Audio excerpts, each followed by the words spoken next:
I started Beautiful Bourbon by accident.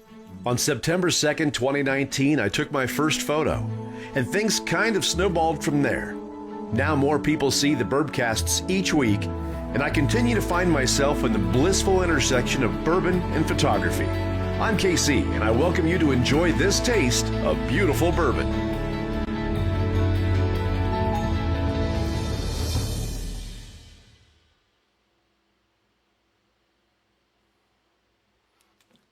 Hey, how's it going? First of all, happy American Bourbon Day. Secondly, happy Flag Day, right? Flag Day, so you got to fly the flag. I had it outside for a little while and brought it inside to celebrate Flag Day and National Bourbon Day. I was all set up outside. I was going to do this outside again, had the flag out there, wasn't going to light the fire because it was going to burn my flag up the way I had it set up. So, and then I went and started getting some stuff ready, and I came back, and by golly, it had clouded over, and it looked like it was going to rain. I checked the old forecast, and sure enough, there was big weather coming our way. It's like, so I moved it inside as quickly as I could, and here we are. So we are celebrating National Bourbon Day, and I know that we're off schedule. We're doing some things that are a little bit different. We will come back on Thursday for a regularly scheduled Bourbcast, and I'll show you what we're going to do on Thursday at the end of this one, so stick around for that. Oh, by the way, we've got some new people that have come on board this week, and I want to say, hey, hi, thanks for joining, and I want to say hello to... yeah, I know. I really wanted to do it outside, Jordan. I'm sorry. And thanks for watching. Fees, how's it going? It is such a nice atmosphere. I know. And we'll do it more. I'm going to have to figure something out. I was watching the last stream, and towards the end, it started to get a little hinky. So I don't know if it's because somebody's using the internet or because it's just still not strong enough. I'm going to have to, boost it up a little bit so I don't get the hinks outside. The hinks. So, but yeah, I liked it out there. It's just, I bet you it's going to be raining before we're done. Just a hunch. I could be wrong. I've been wrong before. Ask anyone. All right. Let's see here. Sam, hey, how you doing, man? Sam. Sam, just so you're aware, and I think you already know, and I'll tell the rest of you too, we kind of had a death in the family. We did a movie... you can go to vimeo.com/10ringfilms, not 10 rings, 10 ring. It's an archery term. Go to vimeo.com/10ringfilms, and on there you'll see a movie called Poor Baby. And we filmed in a real life bank and in a real life jail. And I had to promise the bank that we would provide security. And because that would make the shareholders happy, that'd make the customers happy, all that stuff. So we hired off-duty deputies to come and watch over the production. And while I'm talking, I'm going to open this. And one of the people that we hired to watch over the production was a friend of mine who I've known since 2006, I think. Deputy Mike McGuire. And I first met Michael. He was teaching a bunch of kids. He was the school resource officer for the county, one of them, and I think the only one at the time. And he was teaching young 15 and 16-year-olds who were getting their license about drunk driving. And he had them in a drunk driving simulator. And he was trying to be the stern deputy and whatever else, but I think he was having a blast. He was having a ball. Well, he went away from being an SRO and became other things in the sheriff's office, and he had a 34-year career there. And he was a great guy with a great repertoire of influences. He really was a neat man. And I counted him as a friend. I just saw him a few weeks ago. He was talking about the fact that he had had COVID, he had gotten over it, all these different things. Well, yesterday something went wrong, and about 7 o'clock in the morning, CPR started, and he was on his way to the hospital. Around 7 o'clock last night, actually I think it was before that, I think it came out around 7 o'clock, but I think it was around 3 or 4 in the afternoon, I got the news that he had passed away. And you will see him in Poor Baby. The day that he was there babysitting us, I needed a couple extras, and he was in his uniform. So he was just in the last few minutes of the movie, he played one of the deputies who came in through the back and got our main bank robber, along with an actor. And it was wonderful. And it was great to have him there and a part of the production. And he was so much fun and so gracious. And we lost him yesterday. And I can only speculate what it might have been, and I'm not going to do that. So my condolences go out to everybody who know him, his family, his friends, his colleagues. Really neat guy, and I'm sorry to have lost him. Lester, hello. Sam was in the movie. That's why I brought it up, because Sam Jones played, I guess, sort of the antagonist in the movie. I mean, there's a lot of protagonists and a lot of antagonists. It kind of whipped around. It was interesting. But he was great in it, and he was perfect for the part. But anyway, he was in it, so that's why I was talking to you about Mike. And so tonight, we're going to salute Flag Day, we're going to salute National Bourbon Day, and we're going to have a little drink for Mike. I was going to open this. I didn't do it. Eagle Rare. I used to be able to actually make noise there when I could do that. All right, so Eagle Rare. This is, in some parts, a pretty rare bourbon. It's a little tough to find. And it's one of those that everybody always wants. And so I have not opened this. Now I'm gonna. It's just another one of those Buffalo Trace products that are, really hyped, but very, very good. This happens to be, I think, my favorite bottle. When we were celebrating the movie Poor Baby in Beaufort at a film festival, we did Blanton's, and we did Buffalo Trace, and we did Booker's, and we did a whole bunch of them, and the one that I kept going back to was Eagle Rare. I've always just really liked Eagle Rare. So I'm going back to it again. So let's get this poured. They, at Buffalo Trace, use a Glencairn glass. The cork's already out of it. So that's what I'm using. Just a sip. Oh, that was really sweet. All right. So let's go over some stuff with Eagle Rare.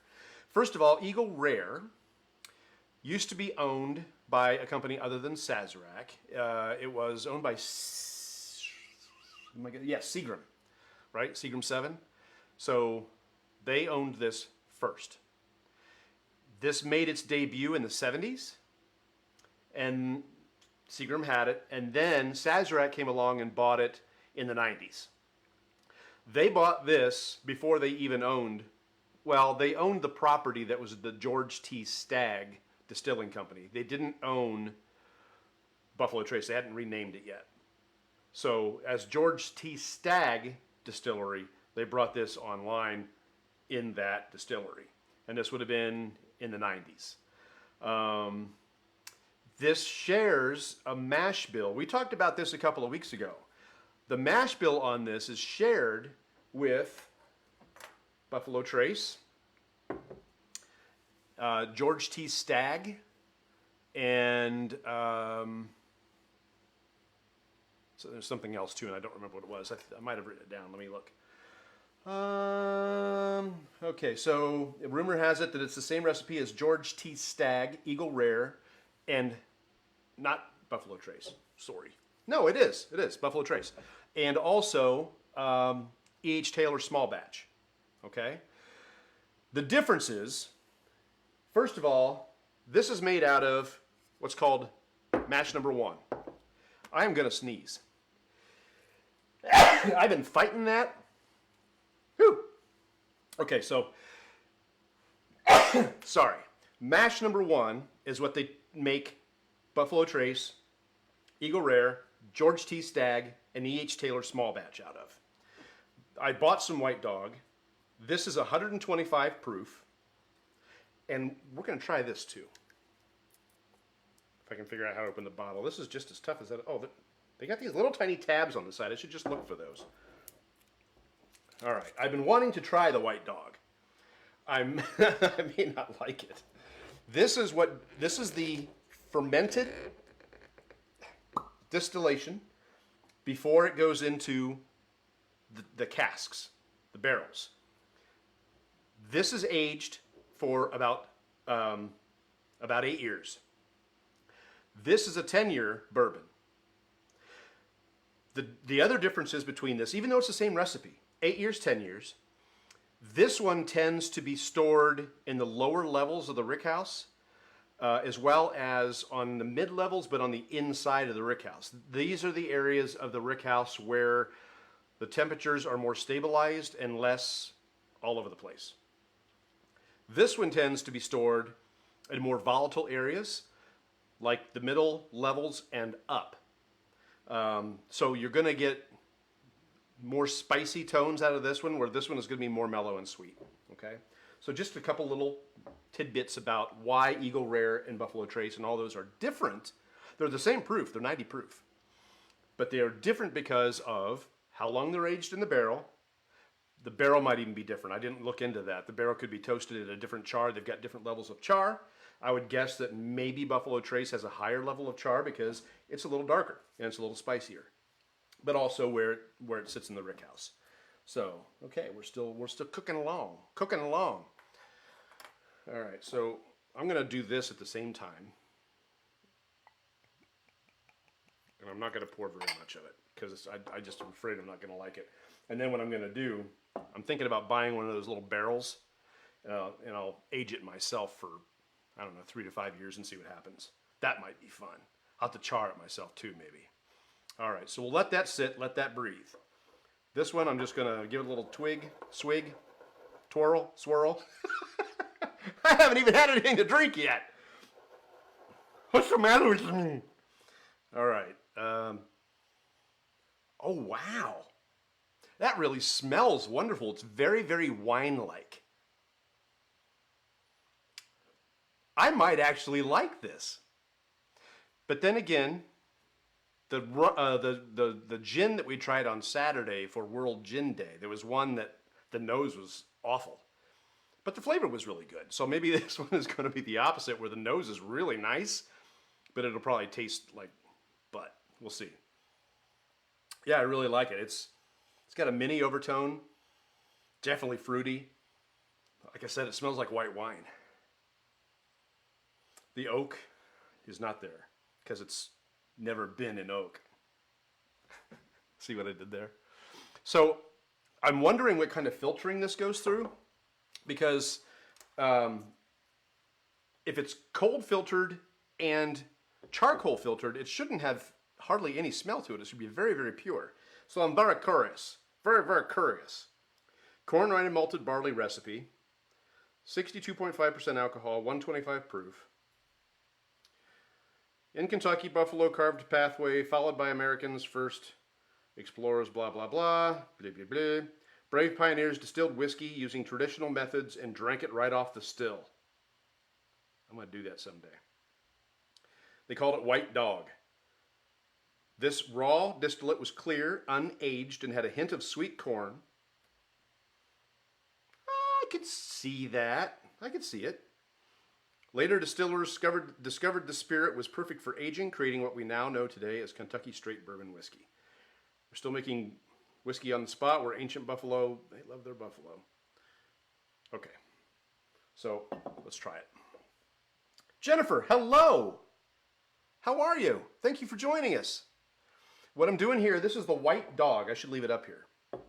This is what goes through potentially the filtering before it goes into the barrel. Has a great bouquet, kind of wine-like, and now that I've read the back and it says sweet corn, I am getting sweet corn. But the wine really, I mean, that's what I'm getting the most of. So, all right, this is the White Dog.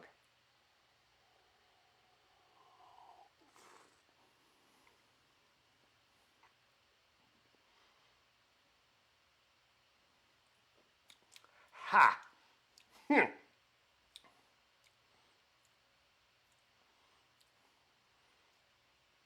So that's really interesting. It's good, but I don't know how to taste this. The finish is giving me some some corn. But on the palate, it was almost wine-like, but not wine-like.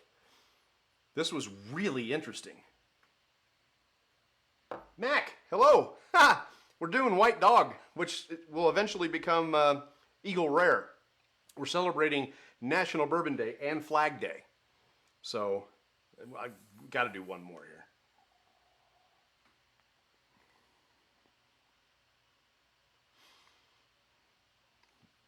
Okay, so after doing that first swig and then moving on to the second swig, the corn does come out a little bit more. It's extremely sweet. It's almost surprisingly sweet. Still has some wine qualities to it, but I actually really like this. I could drink that. I'm curious about putting it in a barrel of my own, trying that out, but that's actually really kind of good. I think I just put the wrong cork on there. I did. Okay. All right. So don't forget, we're going to preview next week's bourbon at the end of this. So, Austin, hello, sir. Thank you for coming along. Once again, Flag Day and National Bourbon Day. We're going to celebrate with my near favorite bourbon, Eagle Rare. It's been sitting for a couple of minutes. We kind of told the story a little ways back. I'm not going to go through it all again, but it's the same mash bill as several other bourbons. It's just stored in a different place in the rick house, probably a different level char, and this is 10 years, whereas Buffalo Trace is 8 years, and then on and on and on. So a little bit different areas. So it's the same recipe. It's just a different bourbon. All right. So we're going to give this a little spin, and we will do this with water and ice as well, because I don't think I've ever had it any other way other than neat.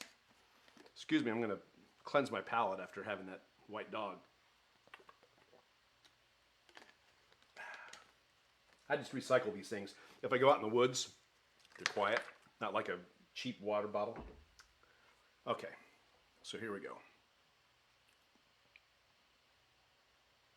Okay, right off I'm getting incredibly different notes. There's no wine left in this. Very sweet to the nose. I get honey right away. And you know I like honey. It's not a strong nose. Even in the Glencairn glass, I'm having trouble finding it. Legs are sticking to the glass real nice. Definitely sweet. Very light hints of vanilla.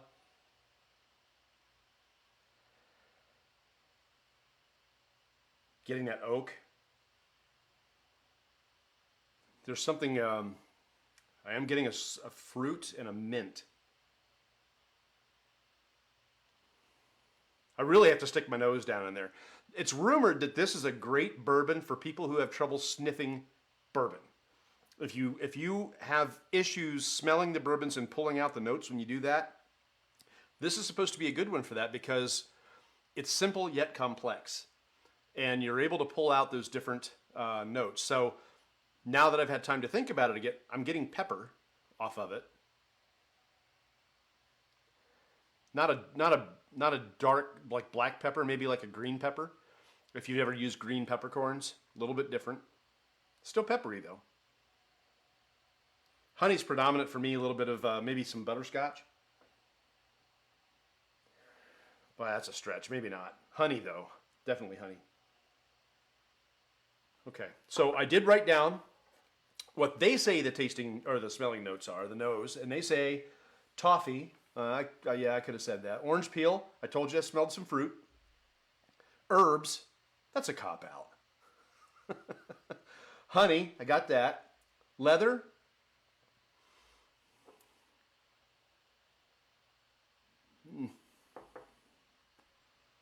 Not any kind of leather I've ever smelled. I could see where somebody would say that if they had like a Corinthian leather, but I don't go around sniffing Corinthian leather. Brown sugar. I don't go around sniffing brown sugar, so I don't know. But I'm getting honey and vanilla and definitely that fruit. It's a nice nose. It's very pleasant. Again, you got to kind of search for it. The ethanol isn't very strong on it, even though the ethanol on the Buffalo Trace was stronger at the same proof. But again, it's a spicier bourbon than Eagle Rare. So let's give this a swig.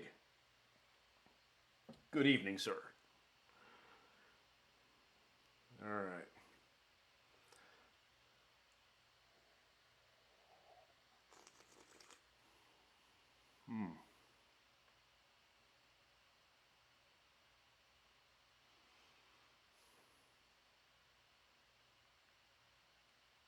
Okay, so the first thing I'll tell you, other than yummy, the first thing I'll tell you is this has a very nice mouthfeel. It's almost a little bit buttery. If I wanted to take that feeling, that note of honey a little bit further, I could say that the honey flavor of it, the honeyness of it, is contributing to a thicker, buttery mouthfeel. Everything about this is good. Everything about this is good. It's sweet. Yeah. So the first thing that hit me was the buttery mouthfeel. And that's one I always like that. I mean, I do like a drier mouthfeel, but every now and then it's nice to have something different.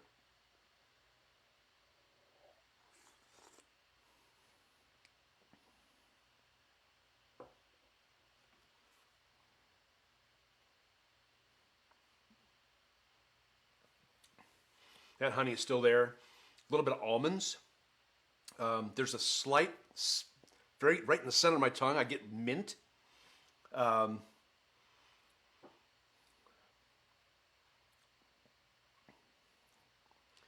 As it finishes, I get pepper, maybe a trace of licorice, and not the candy licorice like the root licorice, which is really good.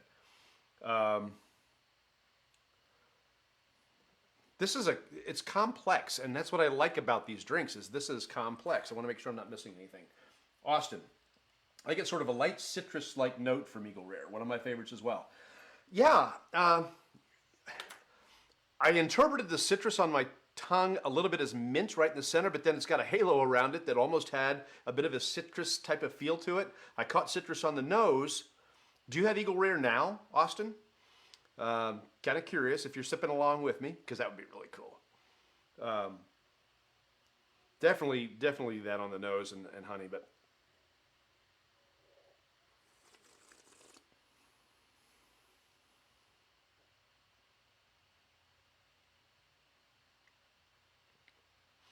this is so easy to drink.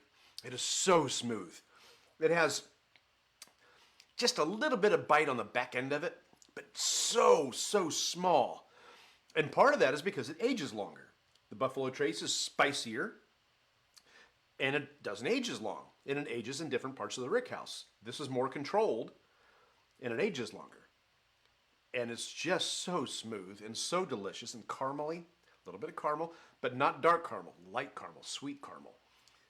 Really, really good. Not sipping currently, but may indulge later this evening.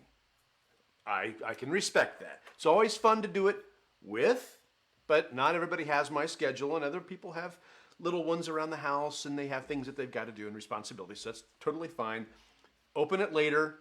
Give us notes on beautiful bourbon so everybody can enjoy. Even I think maybe you can even like record a video and put it on there if you want to. That'd be fun to do, wouldn't it? All right. One last little swig of this, and then we'll go to water. You know what? I'll just do it now. We'll go to water now.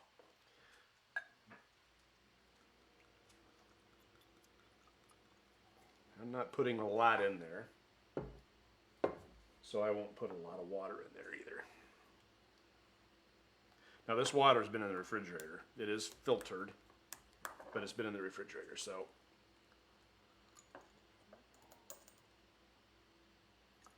That ought to be more than enough.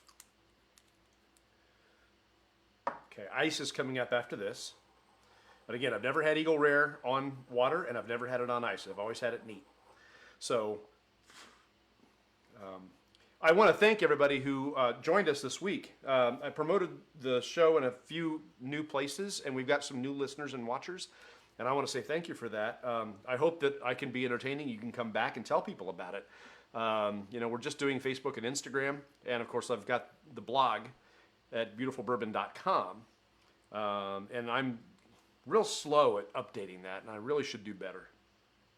We're also starting to put these videos on YouTube, although they're not interactive there. Maybe we'll eventually just switch, but I don't know. We'll see. We're starting to get some subscribers on YouTube, which is cool. All right, here we go with water.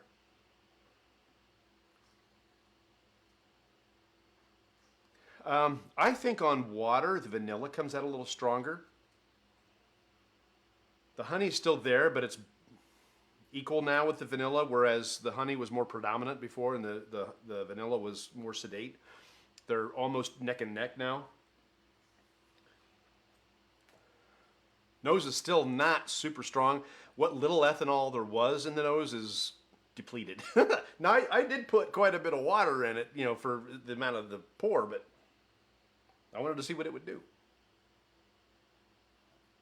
That fruit is still there. I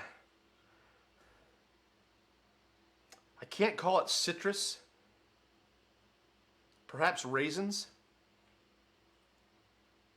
It's amazing how it changes, isn't it?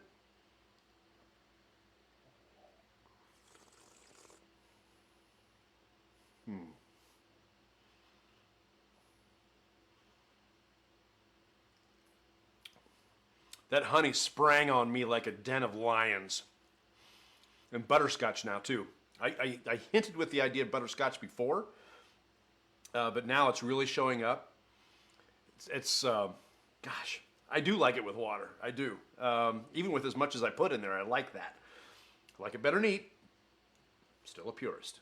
but it did bring out some different characteristics while not overly changing the dram too much. So it has really sort of gotten dark out there. I'm glad I moved inside.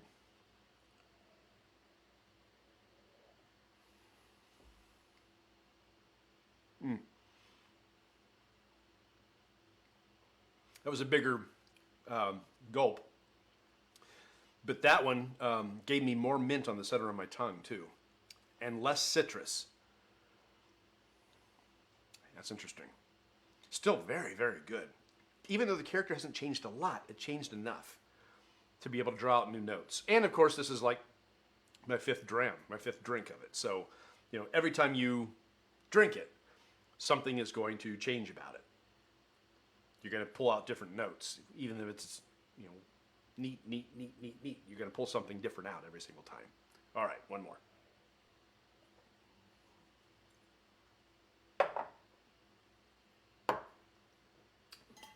That's really good. That's really, really good.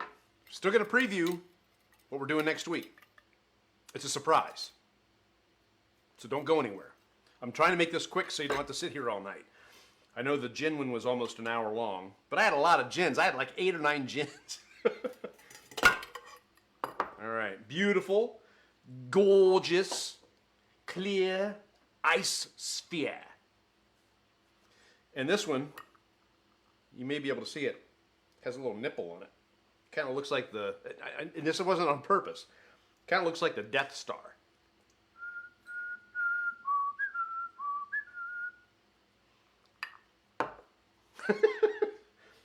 Oh, here it is. All right, so we're just going to pour it over this beautiful ice sphere. Gorgeous, gorgeous, darling. Let it cool down I'm going to leave that off. I may not be done. I got it open now. I've had this bottle for a while and haven't wanted to open it. So I think now that it's well, maybe. We'll see. I don't know. I don't even know anymore. All right. Just give this a little spin. So for those of you who are new to this, and I've joined a whole bunch of groups. I didn't promote to all of them because I didn't want to be like one of those guys. But I joined a whole bunch of new groups, and what I'm seeing is that there are a lot of people who are still really, really young in the bourbon process. and they don't know some of the fundamentals, just like I didn't know them. So for those of you who are new to the Bourbcast, who want to know why I get so excited about my clear ice spheres, I'll do this briefly for those of you who've been there, done that, and have the t-shirt. Ice spheres, first of all, when they're clear, they're elegant. They're beautiful. They look good. They have great curb appeal, so to speak. But also, you're talking about one big ice cube instead of a bunch of little ice cubes. So if you think about an ice cube and how small it is, have 3 or 4 of those and imagine how much surface area you have of all those ice cubes, right? That's going to cause all that surface area to melt faster. This has less surface area, which has been exposed to the bourbon. Therefore, it melts slower. Therefore, not diluting your drink. Cooling it down, but not diluting it. So that was a very, very quick explanation. All right, here we go.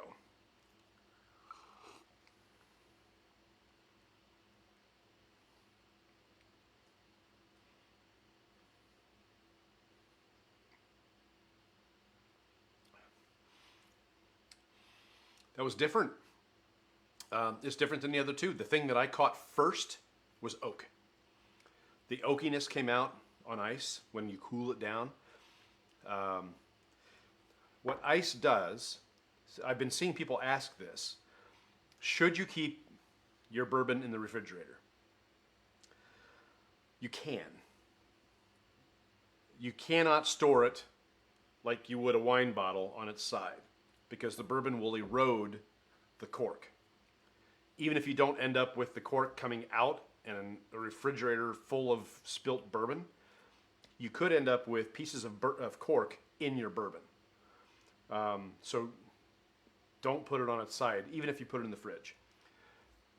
People who like their bourbon neat generally like it closer to room temperature, because at room temperature, more flavors are there. If you put it in the fridge and you cool this down, it could potentially mute the flavors. I've been seeing a lot about this week. That's why I'm bringing it up. So on this, I don't necessarily, the flavor, the honey is muted, the mint is muted, the oak really popped. So I need to do it again.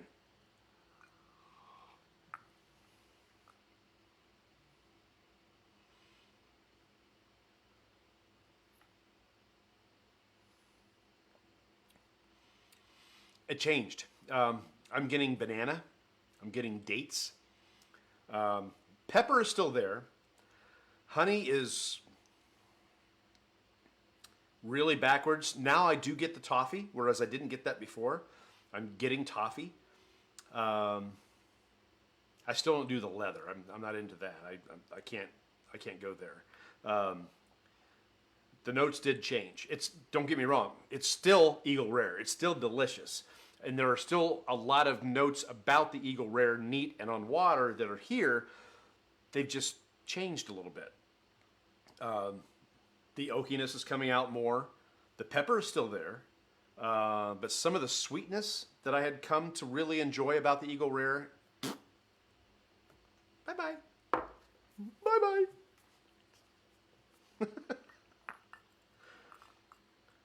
The Death Star has struck. The dark side has won. Because what come out originally as something sweet and tasty and bright has now become dark and sinister. No, not at all.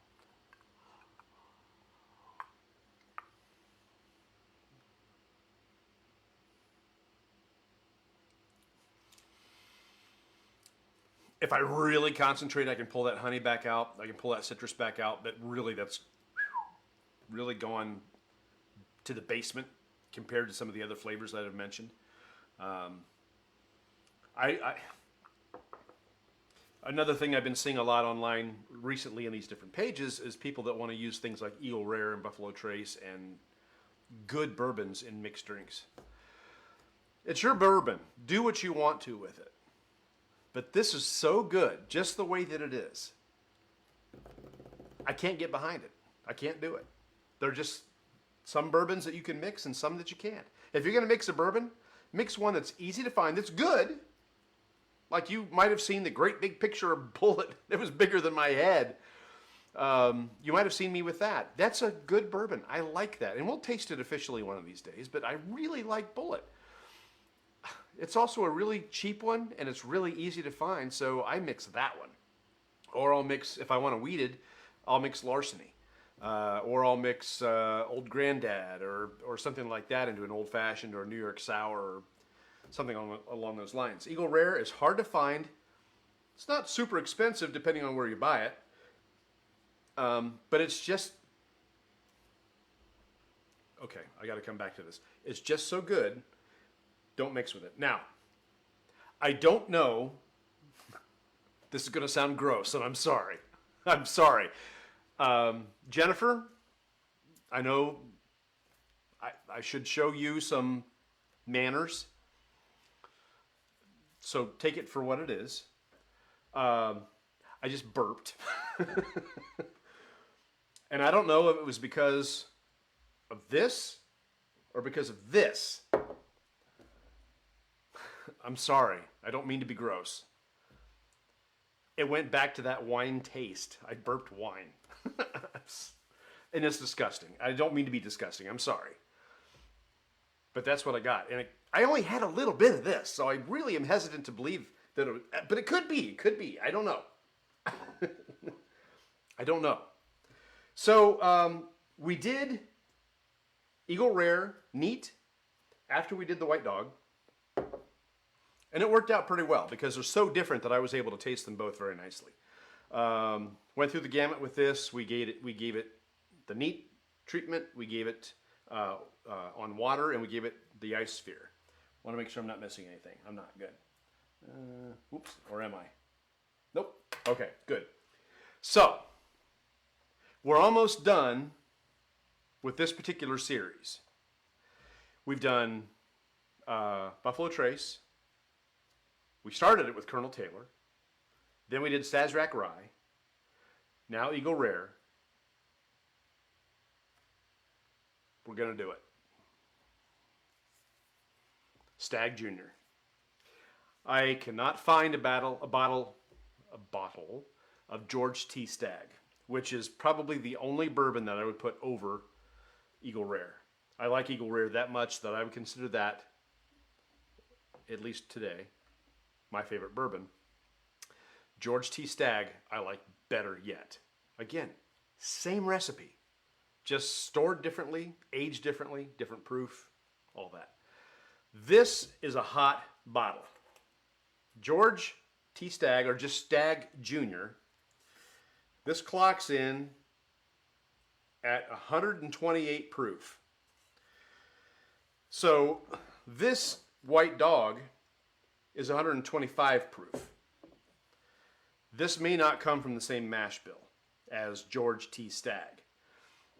Indeed, Blanton's and Pappy Van Winkle are mash number 2. A little different recipe. I will have to look into it and find out what recipe this is purported to be. Buffalo Trace doesn't really let that information out.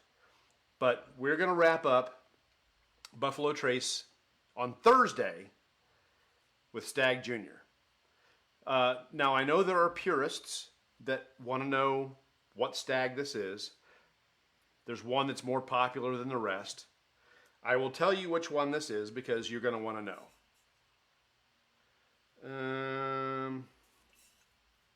If I can find it.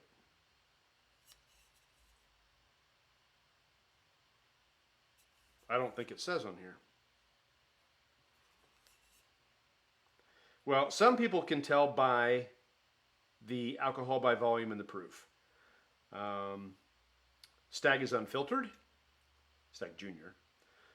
It is barrel proof. It is 64.2 alcohol by volume, and it's 128.4 proof. That's going to be a hot one. But I do not see where a cask is named or anything like that. So this will be next week, or actually Thursday, 3 days from now. It'll be Thursday when we get back to our regular schedule of Bourbcasts. So, happy Flag Day, happy National Bourbon Day. I think we kind of ran the gamut here with the with the mash number 1 white dog that eventually becomes Eagle Rare, and Buffalo Trace, and E.H. Taylor, and George T. Stagg. Just, I know there's haters out there, and there's a lot of other bourbons, and we'll get to those. But my golly, this is so good. So good.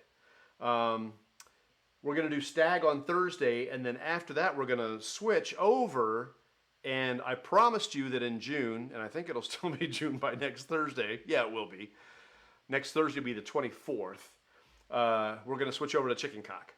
And we're going to do the bourbon and the rye in the same night. Get it over with, okay? So, we got a note. Batch number 1, I believe, is determined by APV, alcohol by volume. Beverly is here. You're late. We're just getting set to be done. But, you know, this is available on a rerun on Memorex. So, you can still catch it. Still check it out. All right, check me out. All right, so more people will know more about this Stagg, and I'll look into it a little bit more, Stagg Junior, before the Thursday Bourbcast. But that's what we're doing on Thursday. I want to thank you guys for watching. I do also want to say thank you for sharing. I'm seeing some shares going out there, and I'd like to see more. If you like this, then let me know what you like about it. Also, let me know what you don't like about it. What can I do better? What would make you happier? What would make you more intent to share this? I don't know what I want to do with it yet. This is just a hobby, and I'm having fun with it. And I don't care if it has 100 viewers or 1,000 viewers, really. I really don't. But I'd like to see where it goes. And I'd like to make sure that it's something that you enjoy and that you're feeling good about sharing, because as you tell me how to improve, I'll improve. Simple as that. And then maybe I'll end up being an influencer, and they'll send me this stuff for free. Or maybe not. That's okay. I don't mind buying it. It's good stuff. We will see you on Thursday. I want to make sure I don't have anything. Good. We will see you on Thursday night, this Thursday, so share it as we get into the Stagg Junior this Thursday on Beautiful Bourbon. Check us out here on Instagram at Beautiful Bourbon, and of course the blog at beautifulbourbon.com. Share. Like. Drink. And we will see you. I got to go over to Facebook.